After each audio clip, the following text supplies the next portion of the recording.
This is your ultimate stop for everything sports. The Golden State Media Concepts Sports Podcast. Should I say more? From the NFL, MLB, the NBA to MMA, it's all in here. The Golden State Media Concepts Sports Podcast. Listen now.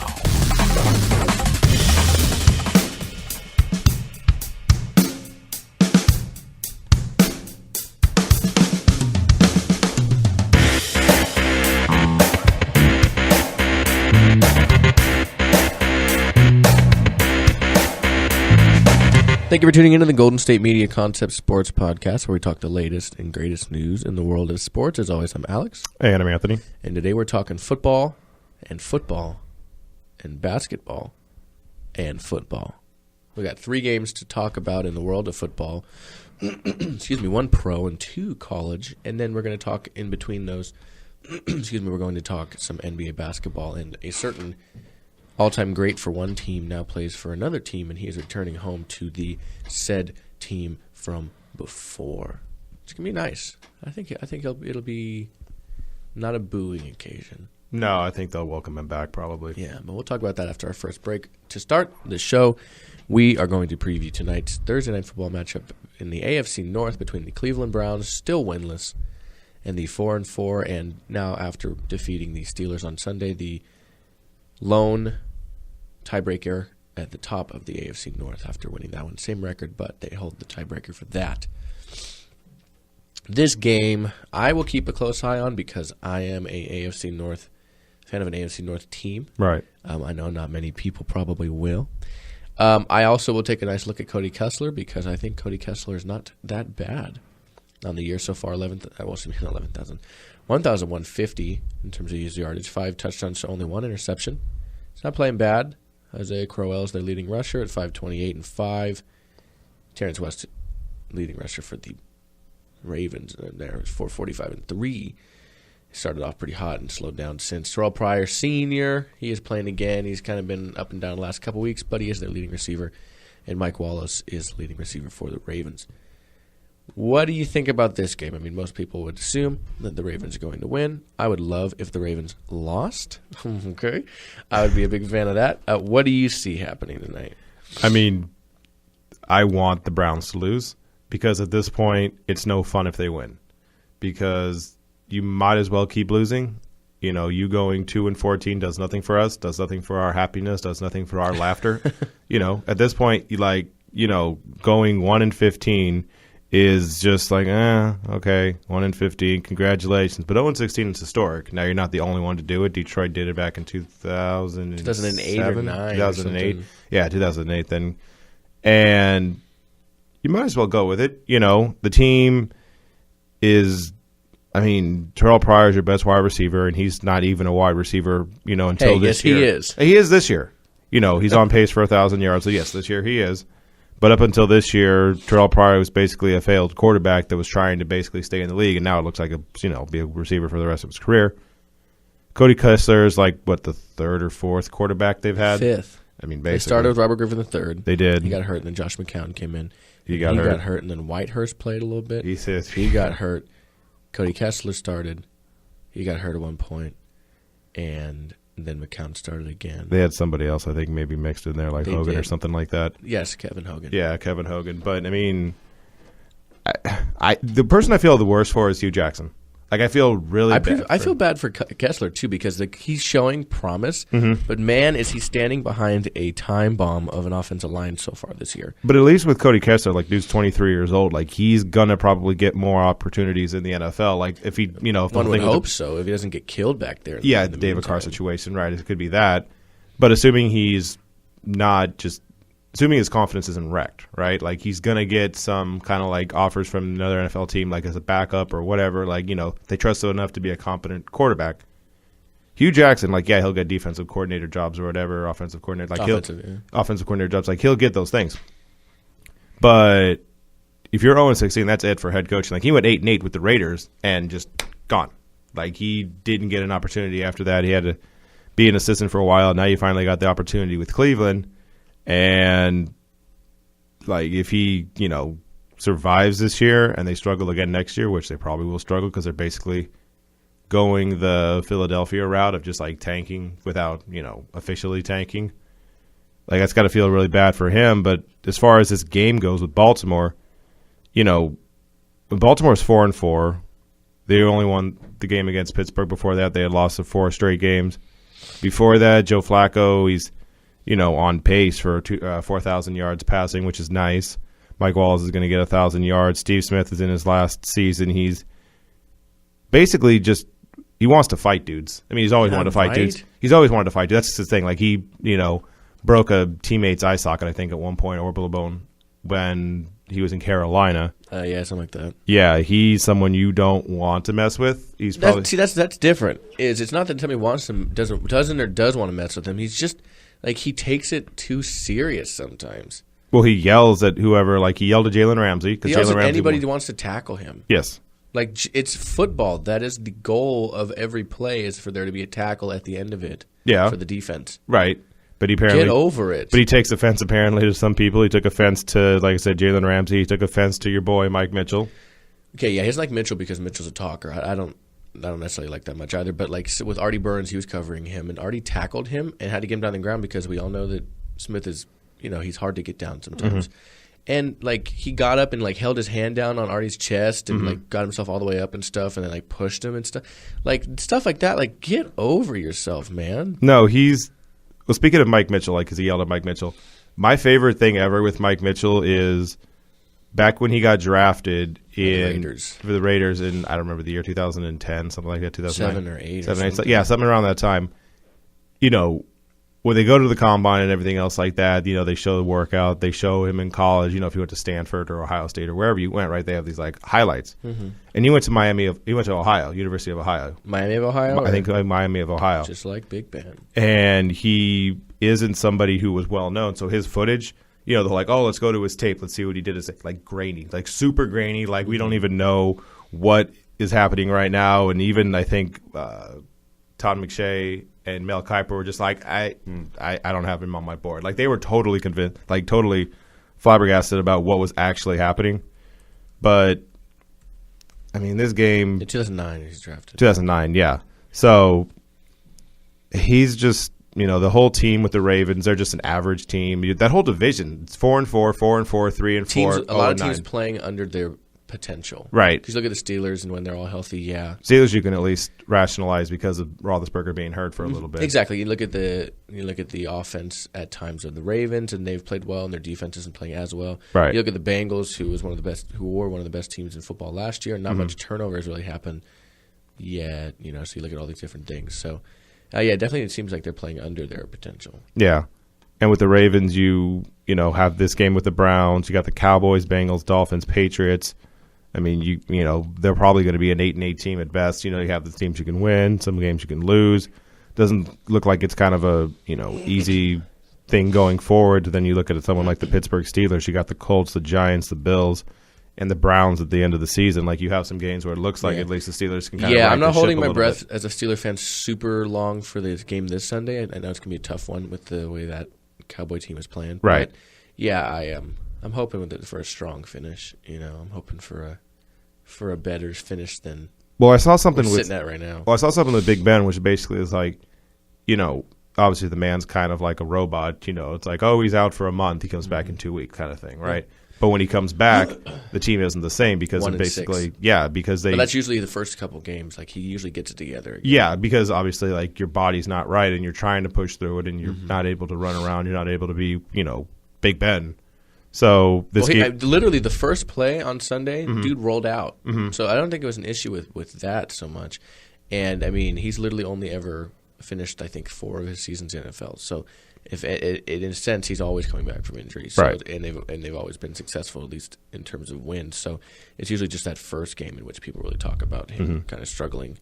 At least them winning the game, Yeah. And you look, so going back to the game, like we're talking about the Steelers, talking about the Bengals who are struggling, the Ravens who are struggling, the Browns. The Browns have the Steelers twice to end the year. I think they have both of these teams one more time also, the Ravens and then the Bengals one more time too. Yeah, they got the Steelers twice. So, like, they have the Ravens, obviously, tonight, the Steelers, the Giants, the Bengals, the Bills, the Chargers, and then end the year with the Steelers. They've ended the year against the Steelers for the last 7 years, excluding last year. Like, the only thing I can think of that maybe you get a win from that is the Giants if Eli just goes full, interception Eli game. Hey, well, look at how he played this past weekend. Right, but that's the thing. That's how Eli works. Eli is like a better version a lot better version of Jay Cutler. Right, because Jay Cutler will have those games where it's like the last game he played, and it's like, oh, look at him. He's so good. Look at Jay Cutler. He's going to be a franchise quarterback. No, he won't. The week after that, it's like, oh, right, Jay Cutler. To where Eli Manning will have like a full season where it's like, oh, look at Eli. He got a Super Bowl. And the next year, oh, right, there's all the picks. All the picks. We found all the picks.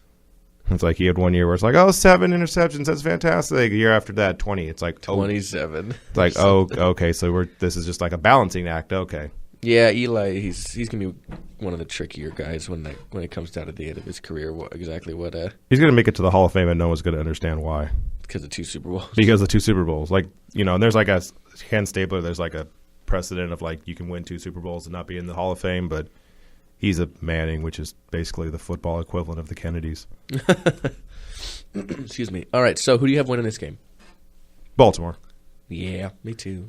I bet on not bet on the Browns. I haven't actually bet on the Browns, but I have taken the Browns as a pick. I took them one. Yeah, you and I took them back-to-back weeks. I took them against the Jets. Mm-hmm. I forget who you took them against. I took them against the Bengals, I think. Yeah, because it was Hugh Jackson's old team, so it was one of those things like, oh, yeah, he has some familiarity with the old team and stuff like that. Maybe they can win, and nope. It was close at one point.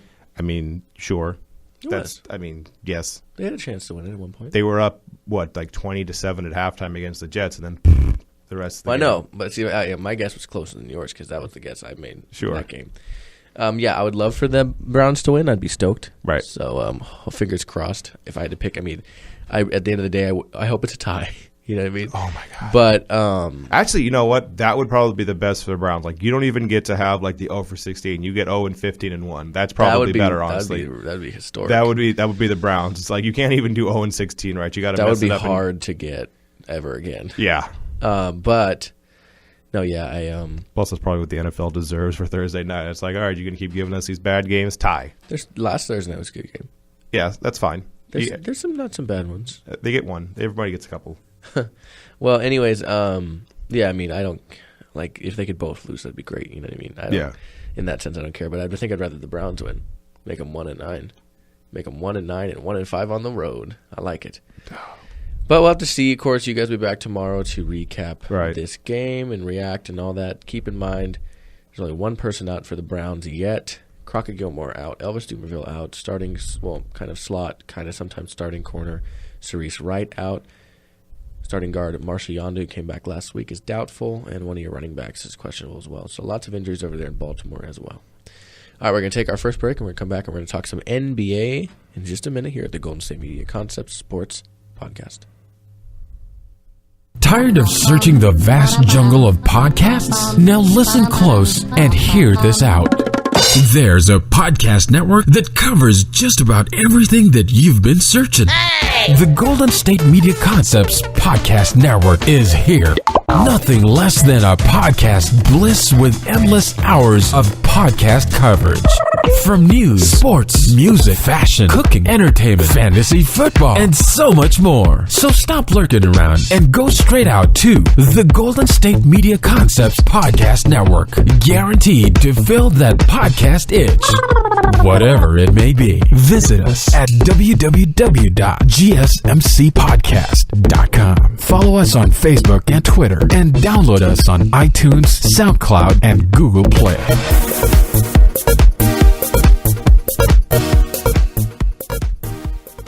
And welcome back to the Golden State Media Concepts Sports Podcast. All right, so now we're going to shift from the NFL to the NBA. We have Dwayne Wade making his return to Miami. Now as a member of the Chicago Bulls. Wade spent 13 years with the Miami Heat, 3 championships, 12-time All-Star. I mean, basically the guy was the Miami Heat, for the better part of the last decade and a half.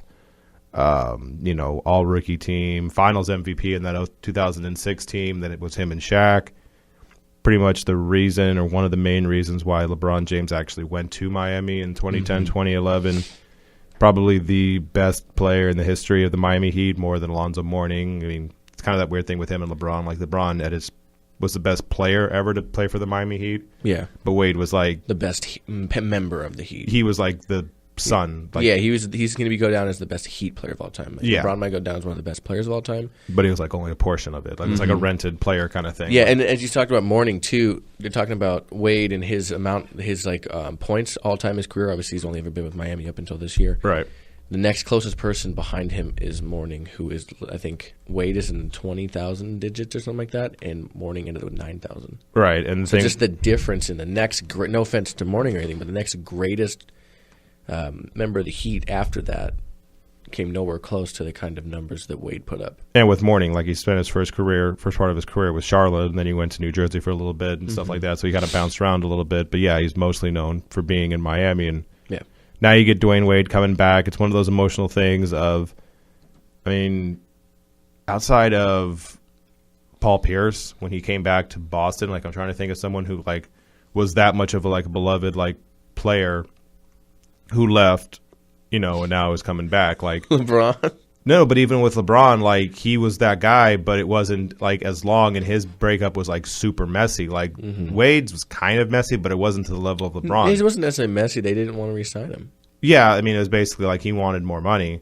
But LeBron, it was just, like, the thing you were wanting with him, like, it was the whole thing of, I want a championship, and you're not going to give it to me. Right. Like, with Wade, like, he did, like, basically everything you could do for that city, right? Whether it was, like he was basically the main reason that LeBron James went there, because him and LeBron are boys. Like, they are legit, like, best friends. Yeah, and he's the reason, a lot of the reason why the Big Three came together and why they were able to win those championships in a row like that. He was never, I think, when he was a member of the Miami Heat, he was never the highest paid player on the team.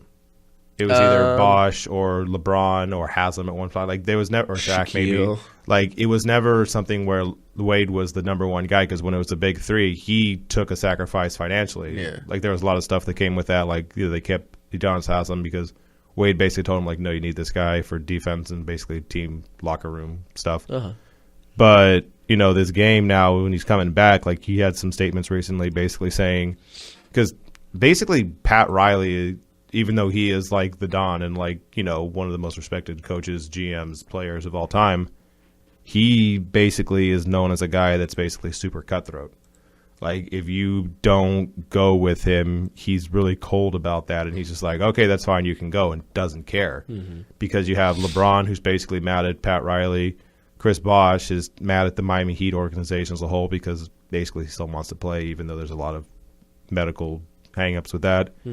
And Wade is, like, the one who's, like, the least upset with him. Basically, like, I understand Pat Riley's Pat Riley, but he still feels hurt because he didn't get the amount of money that he wanted. And now you have him on the Bulls, which is kind of like a really weird team, because it's him, Jimmy Butler, and Rajon Rondo, all of which bad shooters.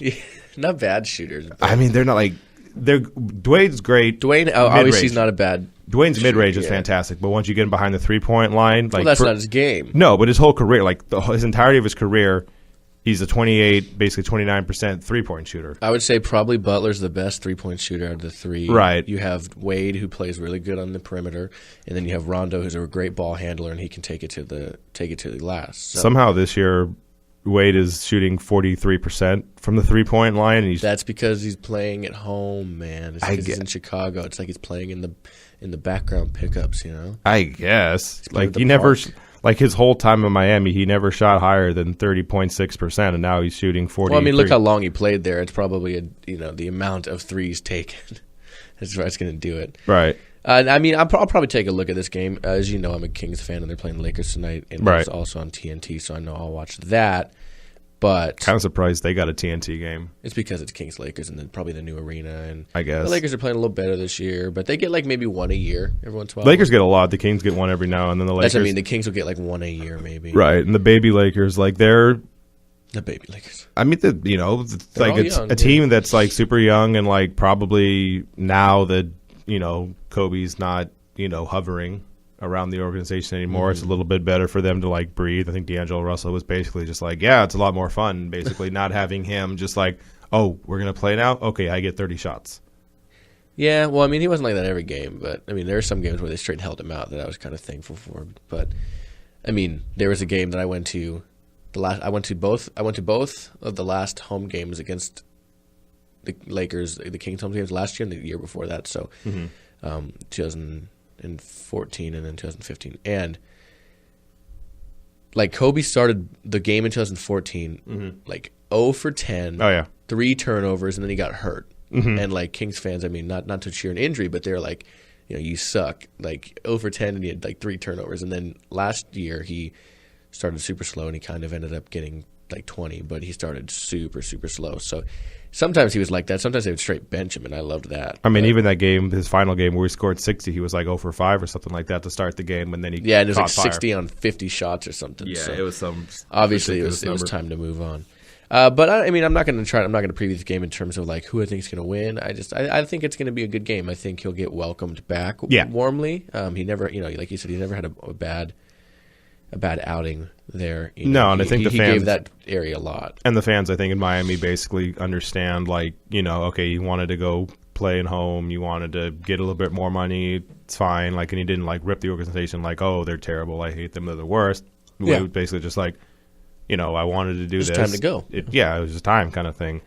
But and he's played well this year too. Really he has, because he's still is in his 14th year in the NBA, so he's still got probably a couple more years of like good Dwayne Wade, not great Dwayne Wade, but like good enough. Serviceable Dwayne Wade. Serviceable Dwayne Wade. Dwayne Wade that a lot of teams would take. Yeah. And then eventually you kind of hit that, cliff where you're not the same player. Like basically that was Kobe Bryant after the Achilles injury. LeBron James will probably hit that in a couple of years because the dude has never gotten hurt in his career. Not significantly. And basically that's going to go at some point. But you got that game. Chicago, Miami, like I said, we're not really going to preview that game because it's, game 9 for the Chicago Bulls and game 7 for the Heat out of 82. Like, no.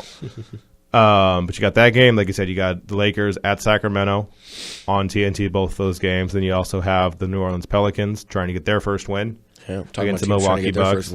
Poor Anthony Davis. He tries so hard. Poor kid, man. And then you also have the Golden State Warriors going to Denver to try and play the Denver Nuggets in one of those back-to-back things where, because they played last night, the Golden State Warriors, and they beat the Mavericks.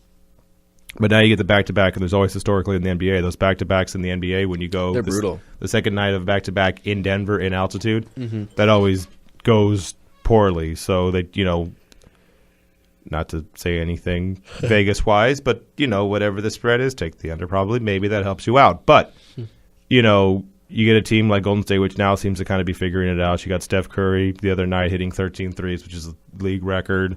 Last night, the team as a whole made 17. They're kind of coming together slowly after basically losing Bogut, Barnes, Barbosa. Any more Bs? I just realized they're all started with the first letter B. But, you lose those, but you get Durant. Slowly they're starting to, gel together, which, will obviously take time because you don't know what the other players' strengths are. You got to learn defensively what they're doing.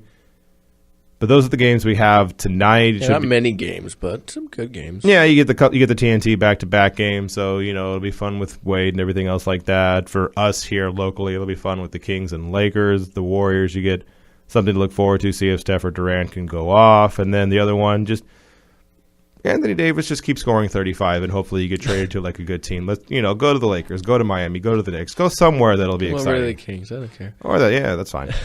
I don't think he would fit, or there's not really room. Yeah, we already too have many big men. There's enough centers on the Kings already. There's way too many centers. Anyways, we're going to take our last break.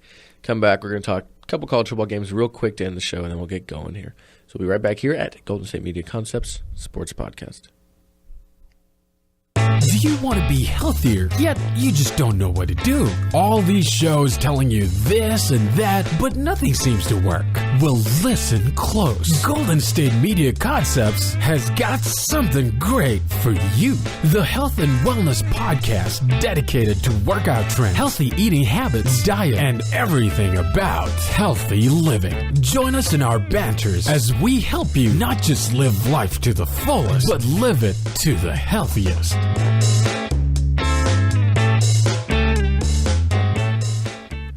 And we're back here at the Golden State Media Concept Sports Podcast. We're going to talk a couple ranked opponent games today. We have 2 matchups tonight, 2 of which have ranked teams within the teens of the rankings this week. So we're going to start with North Carolina who's ranked 17th in the nation as it stands right now, 7-2 overall record there. And we're going to talk Duke. And no, this is not a basketball game. This is football. We have, like we said, North Carolina, who is playing pretty well this year, ranked 17th in the nation. You know, they're averaging about 34 points a game. They're playing well. They're getting about 460 yards offensively a game. Unfortunately, they're allowing about 410, but that is college football, if you look at it that way. They have won 4 of their last 5 games,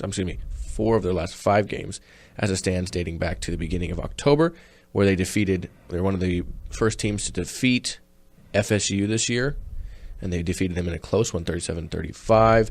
They did lose to Virginia Tech that week, who was ranked 25th, but I'm sorry to tell you the next week they came around and defeated Miami, who was 16th at the time, by a touchdown, and they had a couple of easier games against University of Virginia and Georgia Tech. Duke, on the other hand, is not having a good year, 3-6 overall. They are literally winless in the conference as opposed to the Tar Heels, who are 5-1.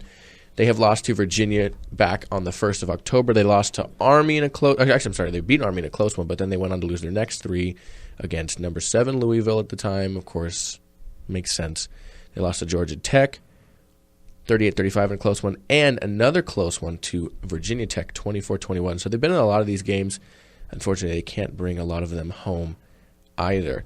I would say North Carolina probably is going to be favored in this one. What do you say, Anthony? Yeah, I would assume that North Carolina will be favored in this game. The 2 losses that they have, they've lost to Georgia when they were ranked, Virginia Tech when they're ranked. They're technically right now atop the ACC Coastal more than Virginia Tech, even though they have the same record at 7-2 and 5-1 in the conference. Yeah, they have the tiebreaker because they did beat Virginia Tech, I think. No, they lost to Virginia Tech. That's the thing. Then I don't know how they have the first, but I mean they are first. I don't know how they got. Yeah, they lost to Virginia Tech and pretty handily, 34-3. But then you look at Virginia Tech; they have losses to Tennessee and Syracuse. One of them ranked, one of them unranked at the time. I'd have to look into it in depth. It might be like strength of schedule or something like that. Probably that might be something the thing like because, that, like I said, the losses they have, one of them is to Syracuse, who is not ranked. You would think, though, I mean, the head-to-head, I mean, they literally have the exact same records in conference and overall. Right. And 7-2-5-1. In North Carolina, 2 of their wins, impressive wins. You said Florida State, they beat them, and then they beat Miami when Miami was starting to kind of go in reverse when they were, 4-0 and everything was nice, and they started to lose 4 in a row.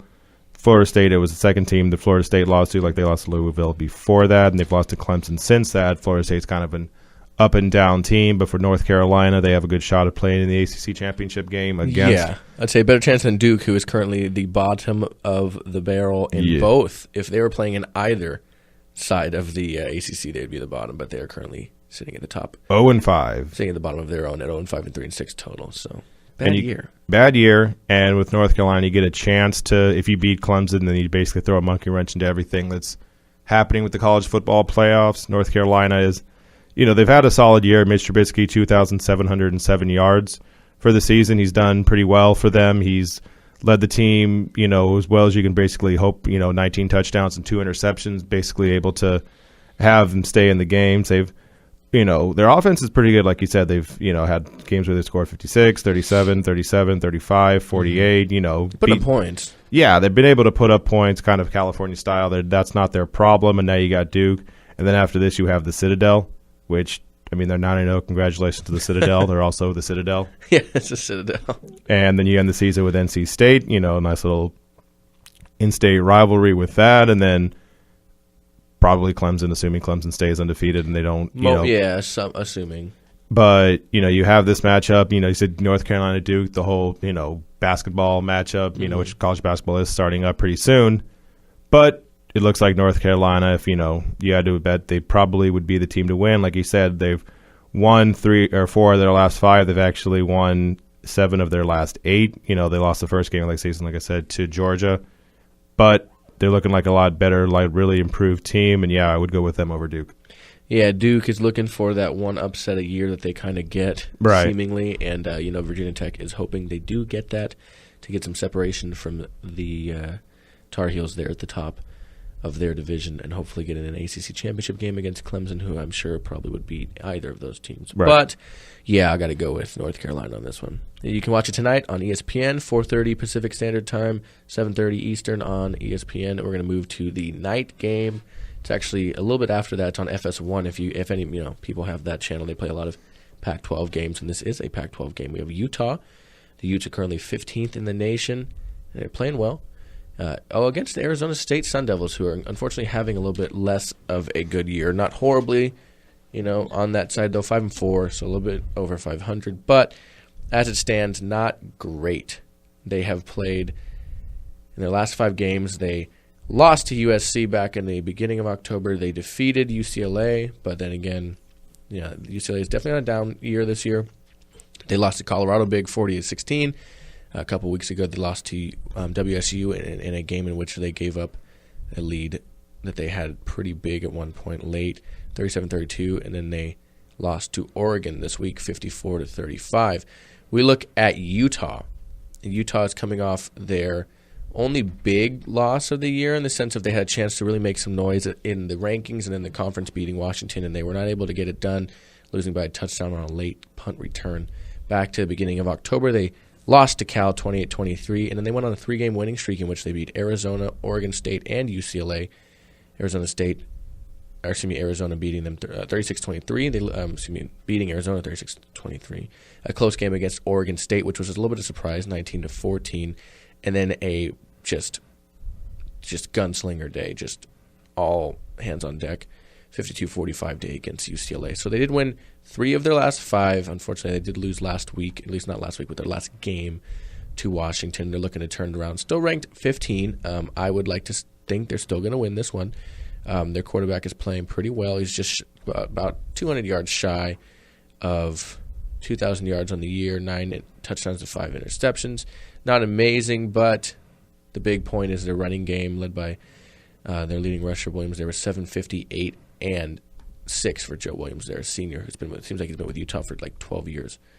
What do you think on this one? I feel like we're going to be on the same page as well as the last one. Yeah, so with Utah, it was one of those things where they had a chance to possibly make some noise in the Pac-12. They lost to Washington barely 31-24. Yeah, that was a great game. They were tied late in the fourth quarter, so it was one of those things where they had a chance to come back and, hey, the food truck. Hey, food truck's there. Always love the food truck. And with Utah, they are basically just hanging around in the Pac-12. Mm-hmm. Like I said, them at 7-2. Quarterback, he's not been great. He's not been terrible. 9 touchdowns, 5 interceptions. It's a good enough thing basically to keep them afloat, which is what he's been doing. Before that loss to Washington, Utah's only loss was to Cal, and it wasn't even a low-scoring game, so it wasn't like they were losing to Cal 45-40 like Cal likes to do. Mm-hmm.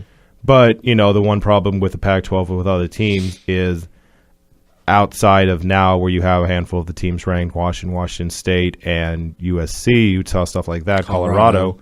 Yeah. The teams that Utah played, none of them, at least at the time, up until Washington, were ranked. Right, you were playing USC where they were kind of down. Arizona wasn't, ever that much of a contention when they played them. You beat a BYU team, San Jose State, stuff like that. None of the teams they ever beat were that impressive. So even if they were to somehow win the Pac-12, it wouldn't have been anything as impressive to the committee, right? That's the thing we kept talking about with Washington. Their schedule's been bad. Yeah. Utah's kind of had the same thing, and now you're playing an Arizona State team who, like you said, 5-4, not great, not terrible, just kind of okay, just kind of one of those teams. They're sticking around in the Pac-12, right? They're technically right now 4th in the Pac-12 East, and it's one of those teams, the Arizona State. If you look at the schedule, you look at, like I said, how they've been playing. Same thing, no ranked teams, but now you have a horrible thing with them where you get Utah and Washington back-to-back. Those are looking like losses. They've lost 4 of the last 5 games, and assuming this goes kind of the same thing, 6 of the last 7. The only win is against UCLA, who has been struggling this year. With that one, you actually had Josh Rosen playing in the game and throwing for 400 yards, but after that, he's been gone.